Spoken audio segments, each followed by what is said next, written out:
সকালের কিছু ভালো অভ্যেস আমাদের জীবনকে পরিবর্তন করে দেয়। তার মধ্যে একটি হলো তাড়াতাড়ি ঘুম থেকে ওঠা। হ্যাঁ, তাড়াতাড়ি ঘুম থেকে ওঠা মানে ৬টা থেকে ৭টার মধ্যে তোমাকে উঠে পড়তে হবে। তাড়াতাড়ি ঘুম থেকে ওঠো, তারপর দেখবে তারপর অনেক কিছু করতে হবে। যেমন ধরো তুমি জার্নালিং করতে পারো, লিখতে পারো। তারপর তুমি যোগা করতে পারো, তুমি মেডিটেশন করতে পারো, অনেক কিছু করা যায়। সকালে ঘুম থেকে তাড়াতাড়ি উঠলে পরে আমাদের হাতে অনেকটা সময় থাকে প্রথমত, এবং আমরা ভালো, ভালো জিনিস করতে থাকি।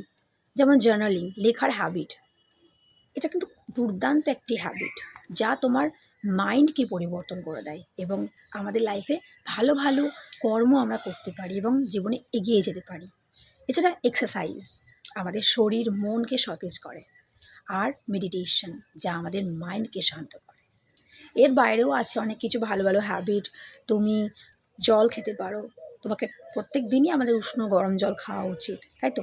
ঘুম থেকে উঠেই খালি পেটে আমাদের জল খাওয়া উচিত। এটা প্রথম কাজ যদিও বা। তারপরে তুমি এক্সারসাইজ করতে পারো, জার্নালিং করতে পারো, মেডিটেশন করতে পারো ১০ মিনিট ধরে। এইভাবে ছোট্ট, ছোট্ট হ্যাবিট তোমাকে নিজের জন্য গড়ে তুলতে হবে এবং তার জন্য আর্লি মর্নিংয়ে ওঠা কিন্তু চাই।